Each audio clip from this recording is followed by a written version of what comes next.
Wolfdreams by Gary Paulsen. Illustrations by Rob Ray. I was 12. I am now 13. Years of old, years of age, years of time. I thought I knew generally what a normal 12 to 13-year-old boy should have known, thought I did what a normal 12 to 13-year-old boy should have done, and thought I understood what a normal 12 to 13-year-old boy should have understood. Until now. Until the wolves. Let me explain. I'm a winter person, what my mother calls a winter child, and my father calls somebody who sees what a lot of other people don't always see. I love winter, live for snow, live for cold, deep cold. We live on an old farm in the northern part of Minnesota where winters tend to be long and dark and cold, and though my parents don't farm or work the land, they run an internet business out of our home. The smallest part of the farm we live on is on the very edge of wild northern forest. It is a perfect place to live if you love wilderness, which I do, and deep winter, which, as I said, I also do. And I folded myself into the woods every chance I got, which is to say, when I wasn't in school or doing chores around the house, I would head for the forest. And in there, in the woods, by the time I had gone 100 yards from the house, everything else couldn't matter. As long as I kept my grades up and did my chores, I was on my own, and it was, as I said, perfect, but limited. Restricted in a way I didn't know or really understand until I came to dogs. More explaining.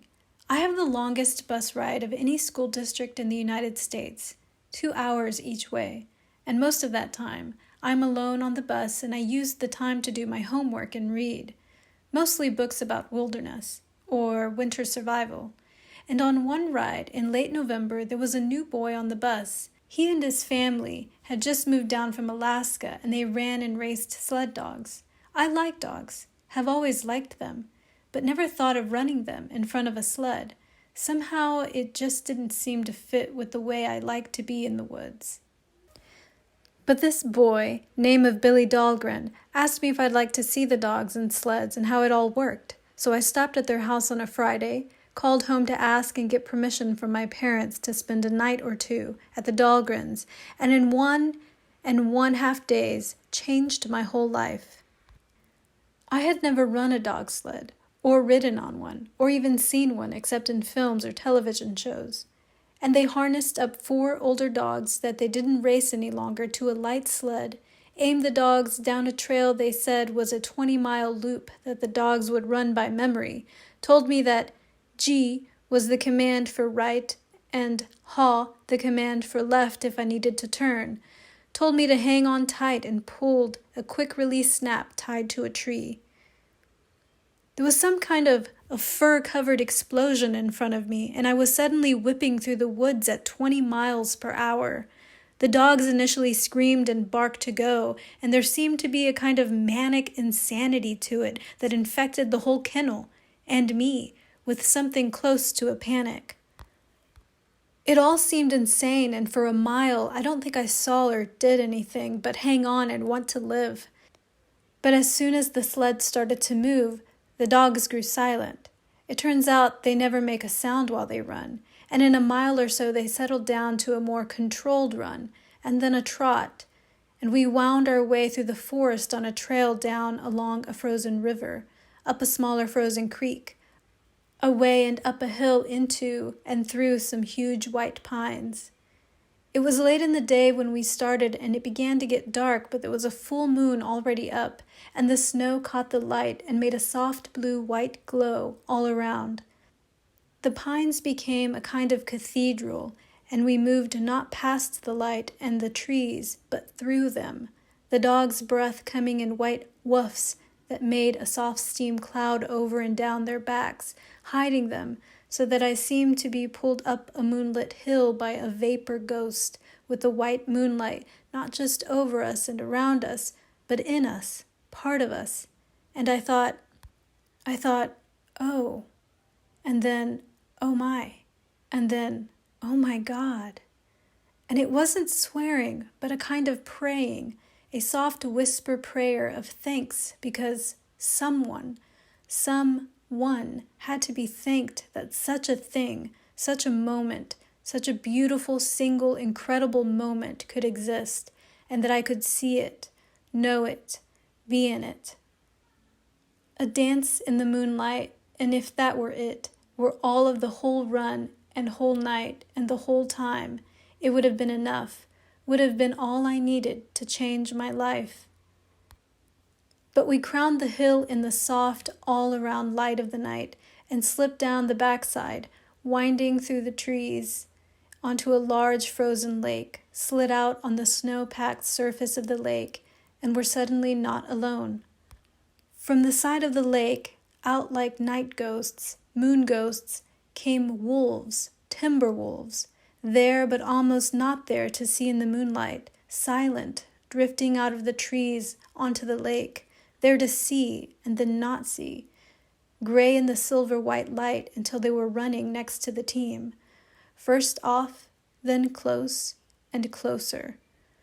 Close in, almost touching them at first, then still closer until they did touch, dog to wolf, but not hard, so near their breath mixed with the clouds of breath from the dogs running with them, as almost a part of them, part of the team, and I thought I should be afraid. Minnesota has many wolves now. I had seen their tracks when hiking, but never a wolf itself, and you hear stories of attacks on livestock, sheep, the taking of pets, cats especially, and here they were, running next to the team of dogs, and I thought I should be afraid. I had no weapon, no way to get away. But it wasn't there, the fear. It simply did not come. Across the lake in the moonlight we ran, and never a moment of fear because they were part of it, part of the snow and cold and silence and lake and moonlight and dogs and me. Me. I was of it as well, moving with them and of them and seeing them and knowing them. And in that moment, knowing myself as well, knowing more of myself than I ever had. At the end of the lake, the wolves left us, peeling away and off into the trees, and I realized I had not taken a breath for all the time they ran with us, and I took a deep breath, and then another, and almost in that moment, the dogs crossed a small frozen swamp, picked up speed through a tiny stand of spruce, and blew back into the yard by the kennel. It was over. Noise, dogs barking, back in the world. The Dahlgrens there to greet me. But I couldn't speak. I stood there, not sure if I would laugh or cry, still in the beauty of the wolves and the dogs and the moonlight, and I thought, to go again. And you will, Mr. Dahlgren said, whenever you want. I had said it aloud without knowing it. I looked up at him, at his wife and Billy, and I tried to talk, but all that came was, I saw all new things. You sleep now. You can run again tomorrow. And again, I thought, and again, and again, and again. And that night, sleeping on a small cot in the corner of Billy's room at the back of their cabin, I dreamt of wolves. I was on a sled, and they were ahead of me, pulling it through moonlight along the edge of a lake.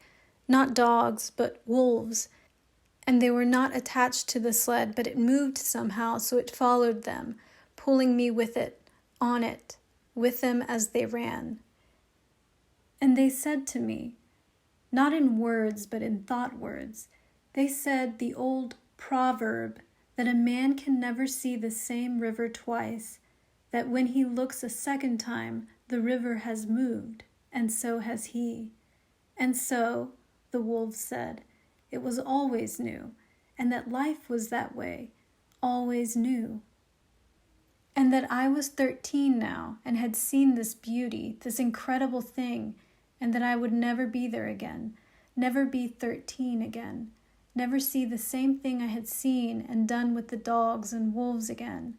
But there would always be some new place in my mind, some new beauty to see and do every day of my life, as long as I followed them. The wolves.